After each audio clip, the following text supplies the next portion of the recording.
icon of the game, Sir Matt Busby. After Busby retired in 1969, none of his immediate successors proved capable of winning the league title for Man U. And although many supporters were initially unimpressed with Sir Alex Ferguson, he broke the drought and steered United into another golden era, etching his name into football history. Before finding success as a manager, he was simply a young Scottish footballer trying to make a name for himself. Sir Alex Ferguson was born on December 31st, 1941, in Scotland's largest city, Glasgow. He made his debut at the age of 16 for amateur club Queen's Park in Scotland as a striker. As a professional, he eventually signed with Scottish First Division club Rangers FC. He ended up there after being traded from another Scottish First Division side, Dunfermline Athletic, in 1967. His transfer fee of £65,000 between Dunfermline and Rangers set a Scottish record. He played for Rangers for 2 years. Then, in the 1969 Scottish Cup final, young Alex was blamed for a goal scored against Rangers, which cost them the match. He later conceded that the loss was a factor in his departure from the club. His early exit from Rangers coincided with Sir Matt Busby's retirement as manager of Manchester United, after overseeing the most successful era in the club's history.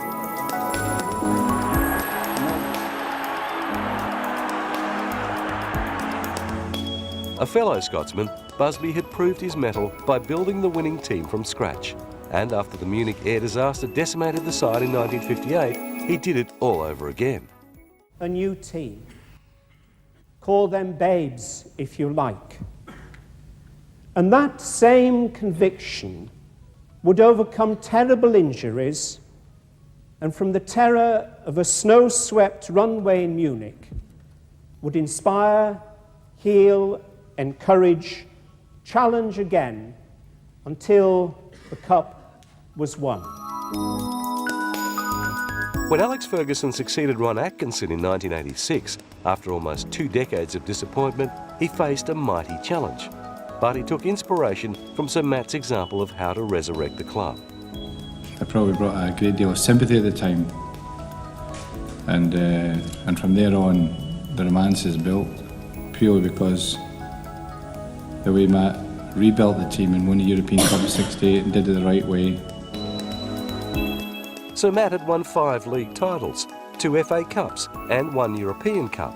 Any new manager had the hard task of living up to the expectations that Busby had instilled in Man U supporters. I think back to what he actually started after the war, and the vision to take Manchester United into Europe in '56 was beyond his time, I think, and it was before his time, and beyond everyone's thinking. That's a real link I've got with Sir Matt, in the sense that the years I've spent here, 21 years, have been about achievement and about entertaining and about meeting the demands of the modern game. Much to the delight of United fans, Alex was to have a bright future with the club.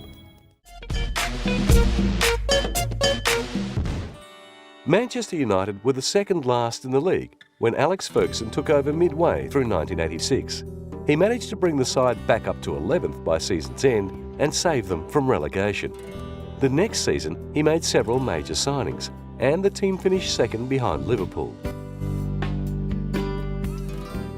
During his first seasons at the helm, he made several signings, and in 1989-1990, United won the FA Cup despite their poor showing in the league.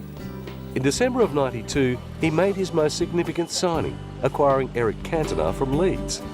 Cantona was the final piece of the puzzle.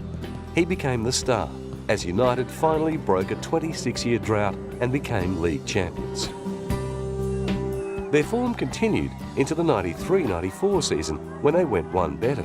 They won the double of the league and the FA Cup for the very first time in their 116-year history.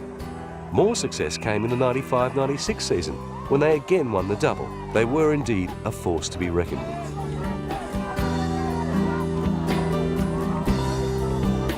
In the 1998-99 Premier League season, Alex Ferguson's United won a tightly contested league title. and then secured their third double with a 1-0 FA Cup win over Liverpool. And soon enough, the possibility of an unprecedented treble entered the equation.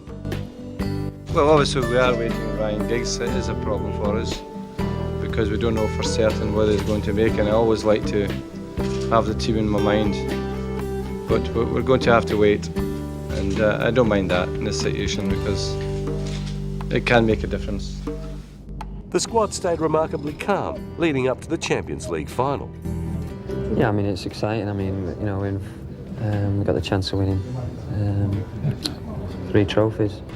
So lads are relaxed. I mean, especially, you know, after winning the league as well. We can just go on and be a little bit more relaxed in the 2 games coming up. The stage was set for the last match of the season, the 1999 UEFA Champions League final. With the double in the bag, Manchester United needed to defeat Bayern Munich to complete the Holy Trinity, a feat which no English club had ever accomplished. Obviously there is a lot of pressure still on because people are talking about trebles, but you know, we're just concentrating on winning, you know, each game and taking each game as it comes. Unfortunately, not everyone can be picked, and Ferguson had the task of deciding who was in and who wasn't. It's kind of a major decision about who I pick, because when they're all available, as it always happens, cup finals, you have to disappoint people. The game was to be held in Barcelona on the 26th of May, a day which would have marked Sir Matt Busby's 90th birthday. By now, Ferguson had won 5 league titles, the same amount as Busby.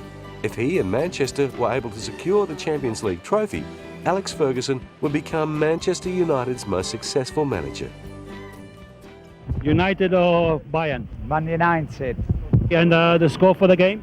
I think about 2-1 United, Beckham and Dwight York.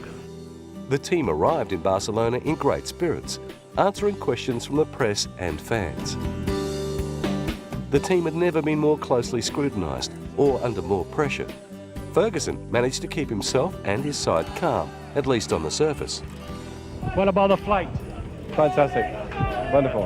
And you had a top flight and there's a top performance on Wednesday? I hope so. Hope so. And Sheringham start the game? I've not picked my team. We're picking Wednesday morning. And how do you rate the Germans for the final? They're quite good on the decisive match. They're a great team, yeah. But so are we, so it should be a good match. Well, I mean, it's a big game, a very big game, and I cannot afford to be sentimental about my own position here. So I'll have to concentrate and focus on the game. And it's a European Cup final. You don't get them bigger than that. The fact that United had made the final was impressive enough. They had landed in a very tough group with Barcelona and Bayern Munich. They made the final with just 5 wins in total, despite not losing a game. No team that had not won their league the previous season had ever won the Champions League. United would not have qualified under the old qualification rules, but this was a year for firsts. The United team was full of stars. Among the lineup were David Beckham, Ryan Giggs and Dwight York. However, they were hurt by the absence of Paul Scholes and Roy Keane due to suspension. Despite the blow, United fans still had faith their team would prevail. Think you're going to have joy or disappointment in the end? Enjoy. Joy. Who's your favourite player on Man United? Keane. Keane. He's not playing, so... Beckham. I don't think United are ever scared of anybody. The Germans are always good in any competition, especially when they get so far to the final. So, like I said, as long as we don't get to penalties, I think we'll be well. I don't think we've ever won on penalties against the Germans. We're going to do it. We are the team. We are definitely going to win. Aren't we, lads? Yes! After such a huge build-up, the day finally came. And to the delight of Manchester United fans the world over, they won the Champions League and secured the coveted treble. Fans couldn't contain their delight and celebrated till the early hours of the morning. It was a milestone not only for Manchester United, but for English football. It took only 6 minutes into the highly anticipated match to yield the score. Unfortunately for Ferguson, Ronnie Johnson clumsily fouled Bayern striker Carsten Janker just outside the area. Free kick taker Mario Basler kept the ball low and curved it around the United wall to give his side a handy 1-0 lead. Bayern started the second half even stronger, until Ferguson made the critical move of bringing on Teddy Sheringham and Ole Gunnar Solskjaer. With the match seemingly slipping away from them, it took until injury time for the Red Devils to score 2 quick goals, both from corners, timed at 90-36 and 92-17. The scorers were the 2 substitutes, Sheringham and Solskjaer. United had stolen an amazing victory. Alex Ferguson was knighted on the 12th of June 1999 in recognition of his services to the game, and he wasn't finished yet. United lost none of their steam, taking the next 2 league titles to win 3 in a row. They won another a few years later as the club started to rebuild a new team for a new generation, waving goodbye to the old guard. It's a new generation. They are very strong, but they have a lot of things to prove to. They have a good, great team, strong. They can do it, but they need to do it. A key to the potential success of the new look team was instilling in them a sense of personal accomplishment. Sir Alex wanted the team to stop living in the shadow of the most successful era of the club's history. He knew that the current squad had to create their own history and keep their eyes on the future. I think the team of today is a team of today, and they don't need to worry about the past or need reminding of the past. I've seen it many times in video. When you turn Manchester United TV on, it's on many times. So I don't think it's lost in anyone in our team, but even more important is what they can shape themselves in their own history, hopefully. I think they're good enough to do that. He brought in young star players like Wayne Rooney and Cristiano Ronaldo, who would have great impact for United. Fans who'd cheered for heroes such as Beckham, Keane and Scholes found something new to cheer about in the young up-and-comers. Club icon Roy Keane left United in 2005, in what was a very transitional year for the side. The same year they signed Michael Carrick, who turned out to be a worthy replacement for Keane. With a host of young stars in the side, it was time for United's resurgence. They buy young players like Rooney and Ronaldo, and Ferguson is the kind of manager who can help the greatest player with a lot of experience, and he's also the one who can help the young players. Not all the manager can do it, and he can do that, and so he can find the balance on a pitch too. So you can have a very strong team, and I think they are stronger this season at the moment and for a long time. United bounced back in a big way in the 06-07 season, winning the league title for the first time since the 02-03 season. United were back to their best. They won the league again the following year. Since we've won the championship, we've had 10 days good preparation. Probably the preparation has helped the staff more than the players. It was a long season, and we all feel the strains and stresses of it. In the 07-08 season, Manchester United again challenged for the Champions League trophy. They faced Chelsea in an All-England final. And I think we're at our best shape tomorrow, and hopefully good enough to win this trophy. The Champions League final against Chelsea was the first All-English final in the history of the European Cup. United eventually prevailed 6-5 on penalties, after extra time could not separate the sides, who were tied at 1-1. Continuing their dominance, United won the league in 2008-09, making it another 3 titles in a row, and mirroring their dominant performance in the 90s, with his 11th Premier League title added to 5 FA Cups and 2 Champions League trophies.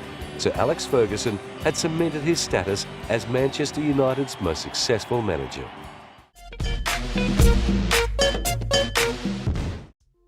The most successful manager in Manchester United's history doesn't have a lot of time to spend away from the game.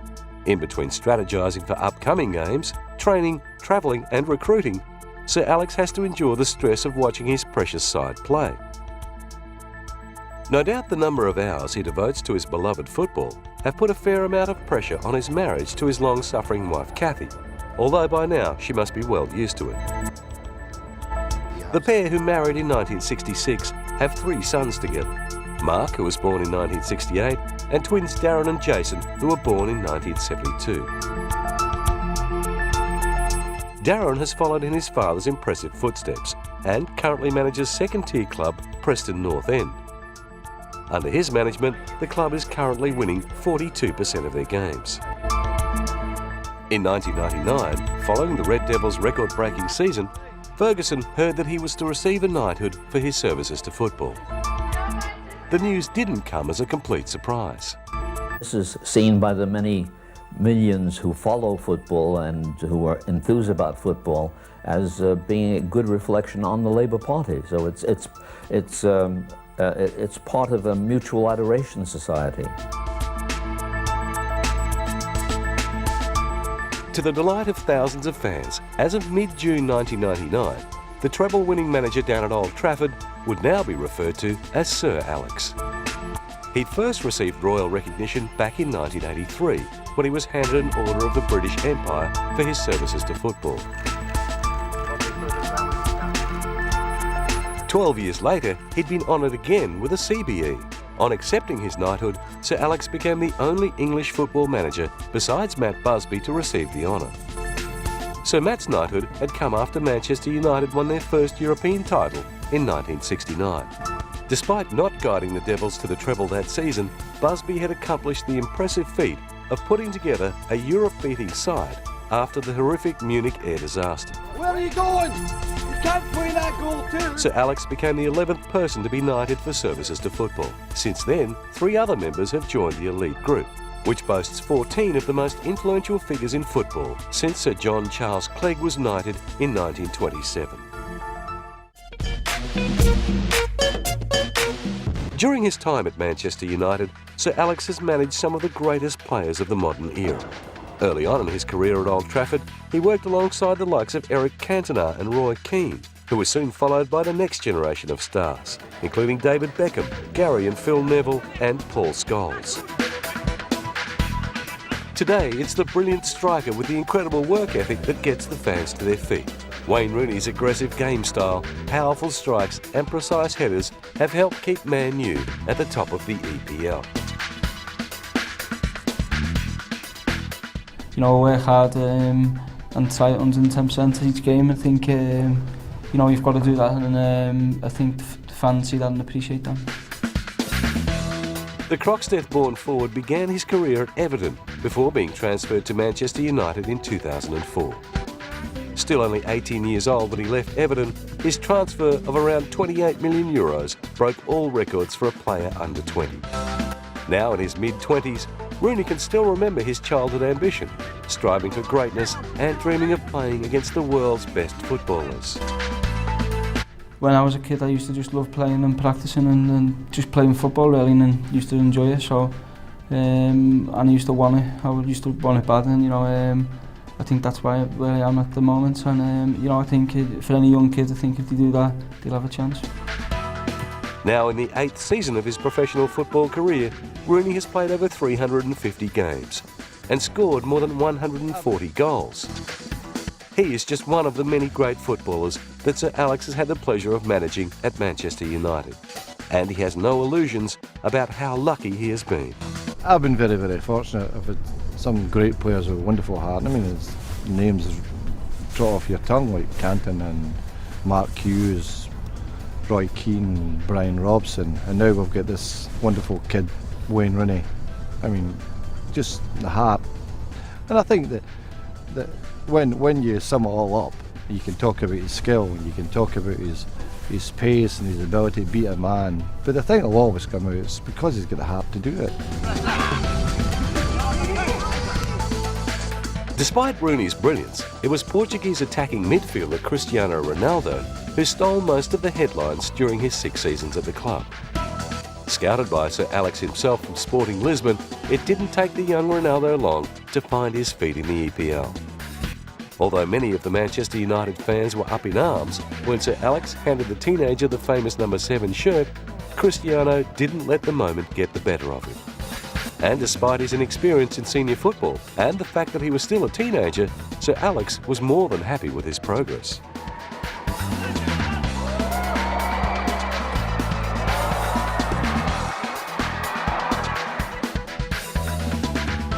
Well, I think that we've seen the progress of Cristiano this season. It's been absolutely fantastic. I think he's, to my mind, is at the moment is the best player in the world, and I think, you know, you can't say that lightly given there's some fantastic footballers there. In no time at all, Ronnie won the respect of the once disapproving fans and was well on his way to becoming one of the greatest players in world football.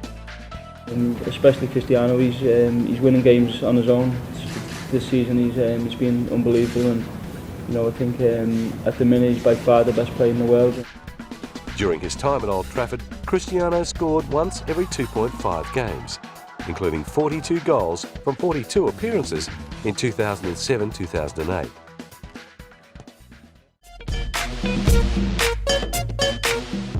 Alex Ferguson's run of success at Manchester United is unmatched by any other manager in the history of English football. Since the inception of the EPL, Man U have claimed 11 out of a possible 17 Premier League crowns. On top of this, he has won 5 FA Cups, including the 89-90 win, which arguably saved his job, 4 League Cups, 2 UEFA Champions League titles and a FIFA Club World Cup. Overall, he has led Manchester United to over 30 titles. Individually, his record run at Old Trafford has won him an enormous trophy haul. With 58 individual honours already to his name, Sir Alex is undoubtedly one of the most celebrated managers in football history. His many honours include being inducted into the English Football Hall of Fame in 2002. He has been named the Onze d'Or Coach of the Year on 2 separate occasions, the Premier League Manager of the Decade and Premier League Manager of the Year 9 times.